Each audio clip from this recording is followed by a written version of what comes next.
Retro Rob's Gaming Videos. Hey, Retro Rob here, and with me is a TurboGrafx 16. Yup, the redheaded stepchild of the 16-bit generation. It got a bad name because while it does have a 16-bit graphics system, the actual CPU in this is 8-bit, so many gamers ignored it.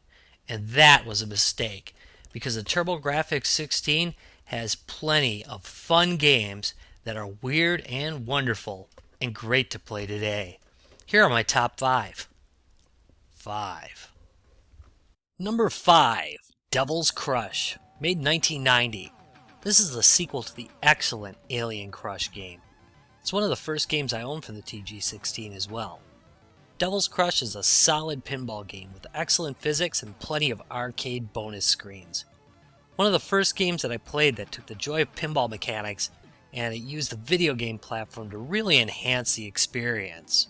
The soundtrack was top notch and the graphics even look good today. Yep, I recommend this one highly. By the way, as a side note, this was rebranded as Dragon's Fury on the Sega Genesis if you want to try playing it there. Number 4, JJ and Jeff.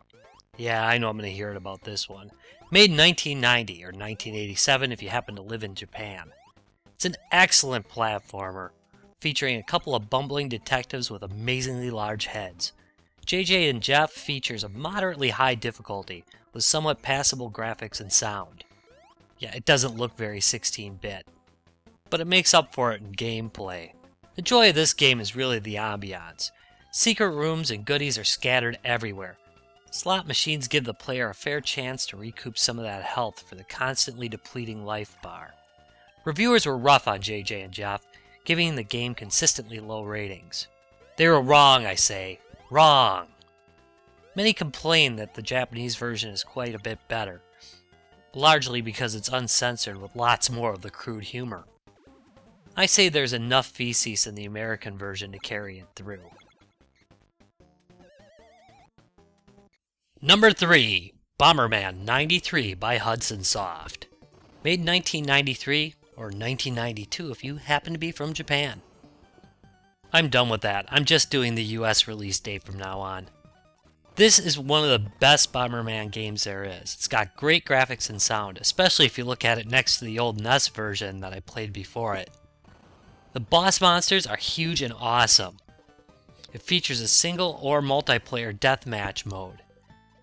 If you've never played any of the Bomberman games, this is a great place to start. Be warned, the first level boss, he's hard as hell. I don't get how they thought that was a good intro to the game. It doesn't matter. It's worth getting past him to play the other levels because they look great. Bomberman 93 should be in every TurboGrafx fan's collection. Number 2, Parasol Stars. Released in 1991 by Taito. Parasol Stars is one of the very few Bubble Bobble games that never saw release in the arcade. And that's too bad, because this is a solid game. In this version, there's no cute dinosaurs, just a couple of chubby children. Don't let that put you off, though. This side-scrolling collect-em-up is one of the finest games in the Bubble Bobble series, and among the very best games you can pick up for the TurboGrafx. As a side note, I picked up Parasol Stars on clearance for next to nothing at Toys R Us back in 1992. I think I sold it about a year later for a whopping $8 when I upgraded to a Super Nintendo. That was a big mistake, because this game will run you $50 to $70 on eBay today.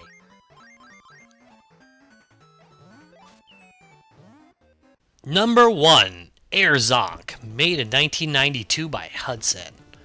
Hudson, by the way, is partially responsible for making the TurboGrafx along with NEC, so it's no surprise that they're making some of the best games.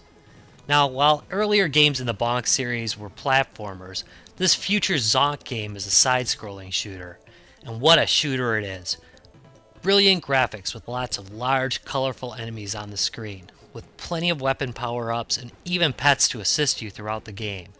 Air Zonk is a masterpiece of a shooter that holds up with the best of them even today, and it's earned a place at the top of every TurboGrafx collector's wish list.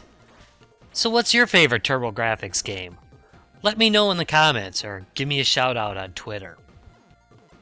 Don't forget to thumbs up if you like this video and subscribe for more.